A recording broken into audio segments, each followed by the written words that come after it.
Hello everyone, and talk about the design of one-way solid slab systems. In this course, we will learn the structural design for solid slab system as a one-way loading direction. Usually, one-way is considered for slab panels that the long span to the short span ratio is greater than 2, which means it has a rectangular shape or semi-rectangular shape. When the L over B ratio becomes less than 2, this means the slab would be two-way. So L is about to equal B. So it will be squared shape.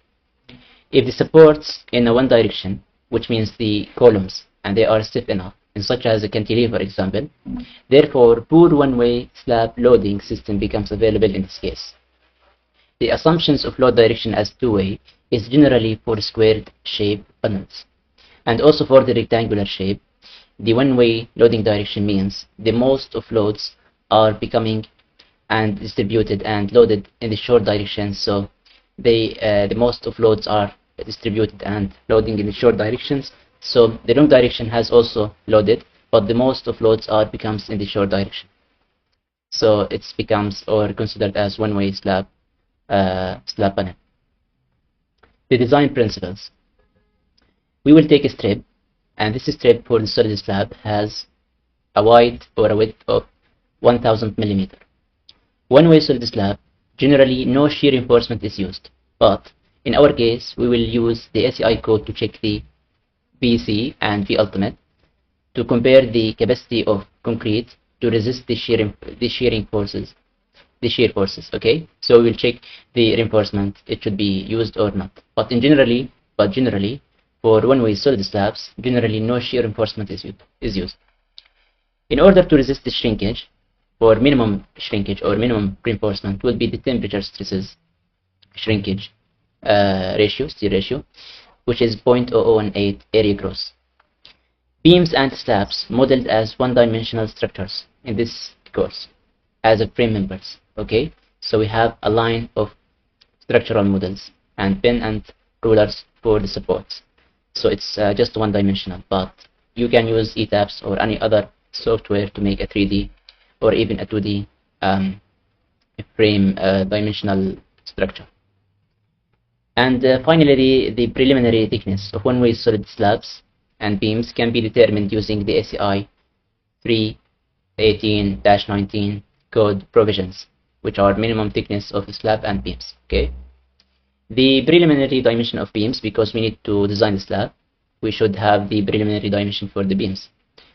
These dimensions, you can get it from the prior experience. You have an experience in the design or from similar floor systems. But generally, the total beam depth H typically is in range of L over 18 to L over 12, where L is the span length, center to center. Beams width should be, which is BW, symboled, should be greater than 200 millimeters, at least 200 millimeters, to be able to distribute the reinforcement bars. Okay, or you can take about L over 20, and again L is the span length, center to center between columns. But in seismic design, BW at least should be 0.3 thickness and 250 millimeters. Okay, this is the minimum thickness of solid slab of one-way slabs. Okay, simply supported L over 20, one end continuous L over 24, both end continuous L over 28, and for the cantilever you will have a largest thickness, which is L over 10. Okay, and these are also for the one-way ribbed slab, and we will talk about the ribbed slab and its design in separated video tutorials. This is our example. So we have a given information here, and in the right we have this layout. This layout, we have this slab, and these are the spans in the x-axis, which are 5 meter. In the y-axis we have 6.5 meter, and all of the columns are in the same orientation. Okay, so FC prime is 24 megapascal, and the yielding stress is for grade 60 type, which is 420 megapascal. The superimposed dead load is 4.5, which includes the covering materials and the partitions there and any other super dead. It's about 4.5 kilonewton over meter square. The live load, which is 2.5, it is considered as a residential building or residential slab. Okay, and we have a perimeter wall, and this given information for the perimeter wall, we can use it for the design of beams at the perimeter here, but we will focus now on the design of the slab itself. And all columns are 0.3 by 0.6 meter, or 300 millimeters by 600 millimeters. Okay, so the solution there: one-way solid slab, and beams are distributed in y direction. Why? We need to distribute it in the y direction, so we have beam here and here and here and lastly here, and also we have beams here, but they are secondary beams just needed for the to be able to resist the loads, which are the perimeter wall loads. Okay, but the main beams are in the y direction. Why we choose the orientation in the y direction? Because we have a rectangular panels, and therefore the most of load will be loaded in the shortest direction. Okay, we have loads here, so it will be loaded in the shortest direction, which means this beam will take and carry a lot of loads from the slab. Not like the here if we make the main beam in this orientation, the x-axis. Okay, this is just the nature of loading in the panels. Okay, so we can take the slab thickness to be L/24. Why? Coming back to this table, we have this table, and if we take this L/24, which is for one end continuous, and it is the most critical one. Okay, we have L/20, or simply, we don't have simply, we have just one end and both ends. We don't have any cantilever there. So the largest value will be for the 24. Okay, so we take it, and this is just the preliminary dimensions for the slab thickness. Okay, so here we have, it's 5/24. Okay, it's about 0.21. Why we take 5, not 6.5?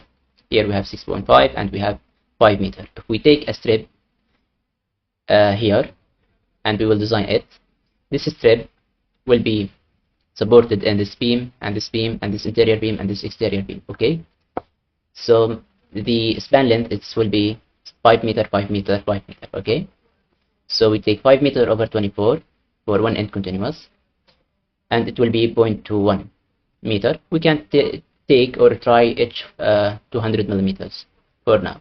Now the load calculation, the own weight, it's 0.2, which is the thickness, by the unit weight of concrete, 25 kilonewton over meter cubic, which is equal to 5 kilonewton per meter square.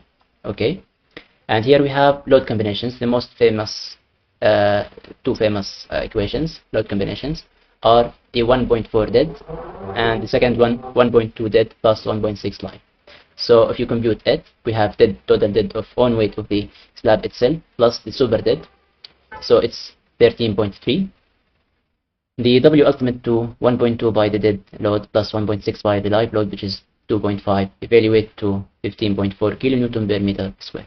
So let's assume BW for beams for now, because we need to focus on the solid slab design, not for the beams for this course. So if we assume it about 0.3 meter, okay, the LN, which is the clear span length, will be 5 minus the width of the column. Okay, because we have two columns, the half center to center clear span, okay, center to center minus the half of column width and half of column width, so it's about column width. So it's if you subscribe the 5.3, it will evaluate to 4.7 meter. Okay, here we have the example again. So here are the names of the beams B2 and B1, and what they will carry. B1 here and B1 here, B2 for the interior one, and B3 are just secondary to resist the loads from the wall load at the perimeter here. So B1 will take the half of 5 meter area load, and also it will carry its own weight plus the wall load here, and just like that. So we have B1 and B1. For the B2 will carry the half of 5 and half of 5, so it will carry this area, which is 5 meter by 6.5 plus 6.5, okay, which is 13 meter by 5 meter. So here we have the area, the tributary area for this beam, and also it will carry the own weight of B2, but we don't have any here. We don't have any wall, okay, and B3 will carry just the wall load. Okay, so we have here main beams, and here also at the right we have the structural model for this slab. We have a strip. If we take this strip of 1 meter, and we will design this strip, and then we will generalize the design of this strip to the whole slab. So we have, if we take a cut here, so this strip will be supported in this beam, and this beam, this interior beam, and this exterior beam, and these are the spans here. And the load we will take, which is just computed, which is equal to 15.4 kilonewton per meter. And here we have the shear from the ACI coefficient.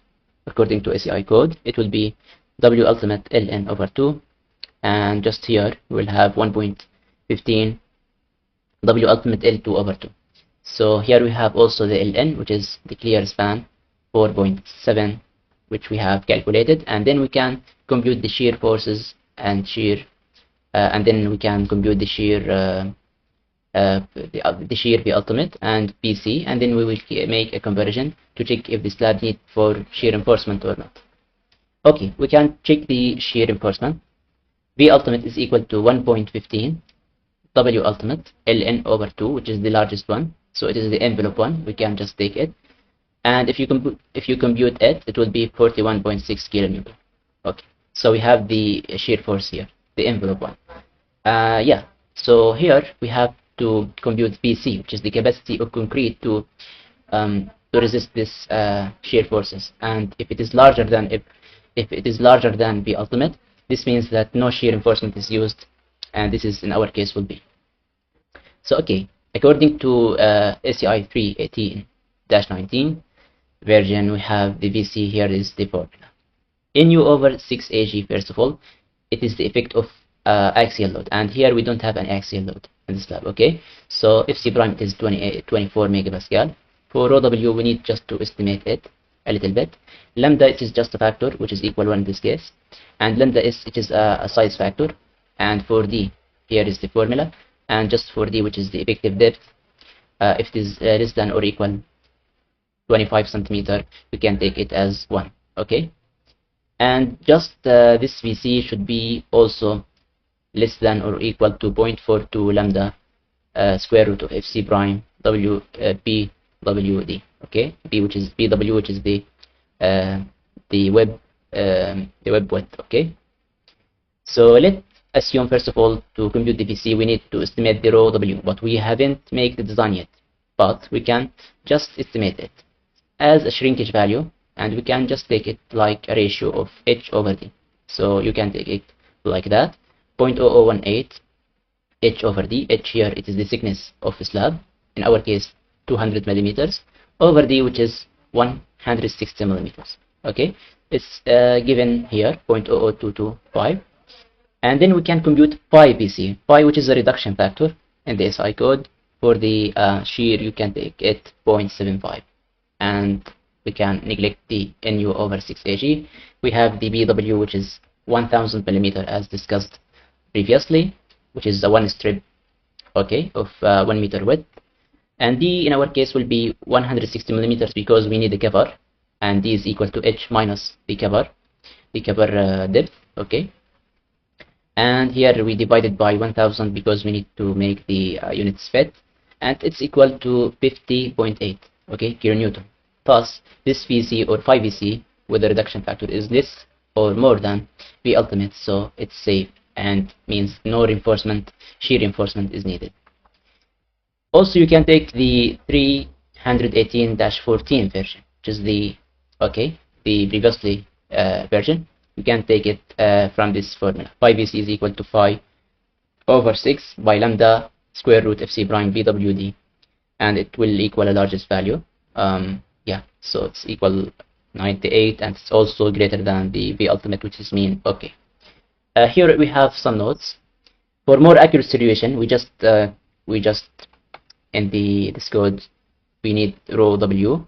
Okay, we estimated it because we didn't have the design, so it is a more accurate solution. After you make the design, you can just use the real longitudinal shear ratio in this slab. And also for the best practices is just to design with the new additions. code, of ACI code, so use 19 rather than 14 edition.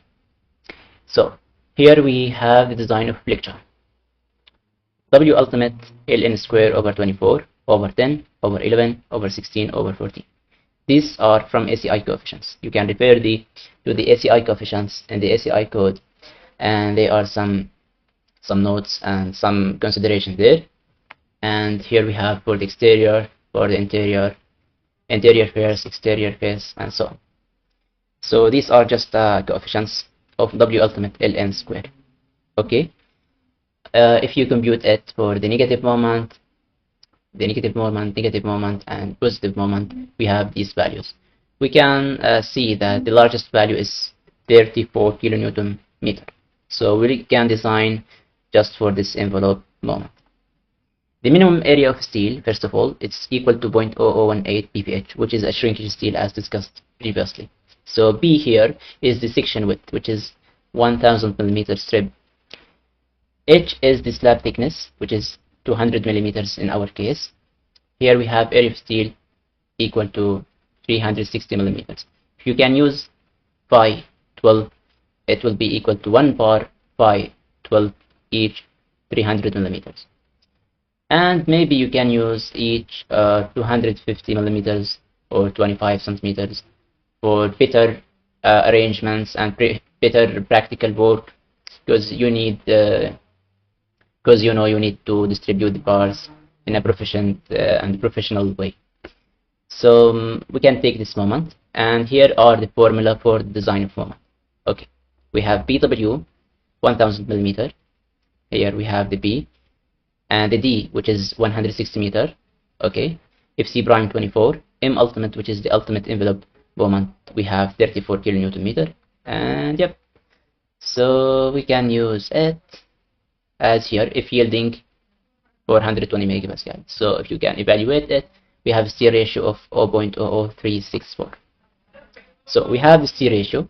If we multiply the steer ratio by B with D, we can compute the area of steel needed for a flexural resistance, which is 582 millimeters square, and it's more than area of steel minimum, so it's okay. And also we need to check it that it is less than the maximum allowed to be a singly reinforced, not a doubly reinforcement.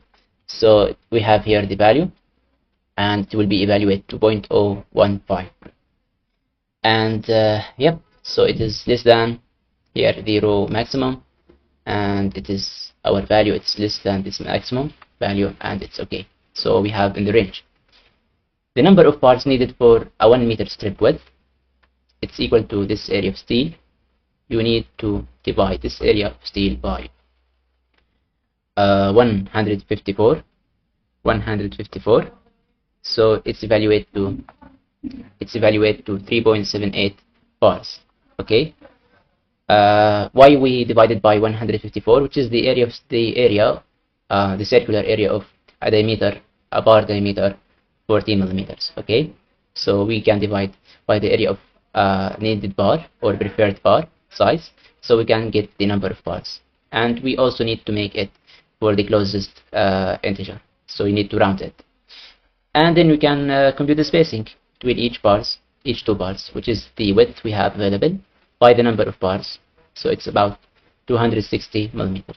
So you can use 1 bar of diameter 40 millimeters each 25 centimeter, or we can use 4 bars in 1 meter. And also we can use a negative moment and positive moment for each exterior and interior faces or regions by using the coefficients and M ultimate. So we can compute area of steel for each of them and then make the design finally. And here we have the last layout parts in the slab for the longitudinal section of one strip or a strip of width 1000 millimeters. So we have here 1 bar 12 each 25 centimeter, 1 bar 12 each 25 centimeter for shrinkage steel. We have top steel here, and top steel here as main steel. And here we have bottom steel, main steel, bottom steel for the positive moment, bottom steel for the positive moment. Okay, so I hope this tutorial is useful, and please, if you have any questions, don't hesitate to contact me or just leave a comment, and please, if you have any questions, let me know. Thank you, and please subscribe, follow and subscribe and share.